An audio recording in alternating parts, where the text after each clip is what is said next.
அக்னி நட்சத்திரம் பிறந்த கதை. முன்னொரு காலத்தில் 12 வருடங்கள் இடைவிடாமல் நெய்யூற்றி சுவேதகி யாகம் செய்தார்கள். தொடர்ந்து நெய் உண்டதால் அக்னி தேவனுக்கு மந்த நோய் ஏற்பட்டது. அவன் உடம்பில் சேர்ந்த கொழுப்பை குறைக்க ஒரு காட்டை அழித்து அந்த நெருப்பை தின்றால்தான் தீரும். எனவே அக்னி பகவான் காண்டவ வனத்தை தேர்ந்தெடுத்தான்.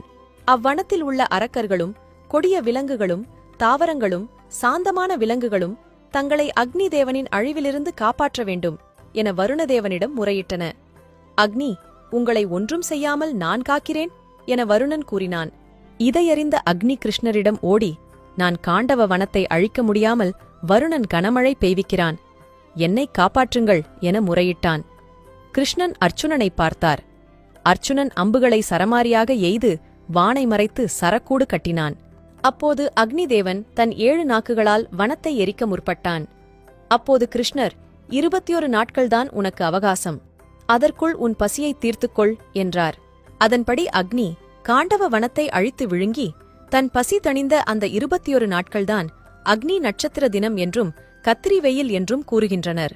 அக்னி நட்சத்திர நாளில் முருகனையும் மீனாட்சி அம்மையையும் வழிபடுவது நல்லது. பரணிக்குரிய துர்க்கையையும் ரோகிணிக்குரிய பிரம்மனையும் வழிபடுவதுடன் கிருத்திகைக்குரிய தேவதை அக்னியையும் வழிபட்டால் நற்பலன் கிடைக்கும். அகமும் புறமும் குளிரும் வண்ணம் தருமம் செய்து இறைவனை வணங்கி வழிபாடு செய்து கத்திரி வெயிலில் கடவுள் அருள் பெறலாமே. அனைவருக்கும் பகிருங்கள். இதுபோல பயனுள்ள பதிவுகளுக்கு ஜே ஹெல்த் பக்கத்தை ஃபாலோ செய்யுங்கள். நன்றி.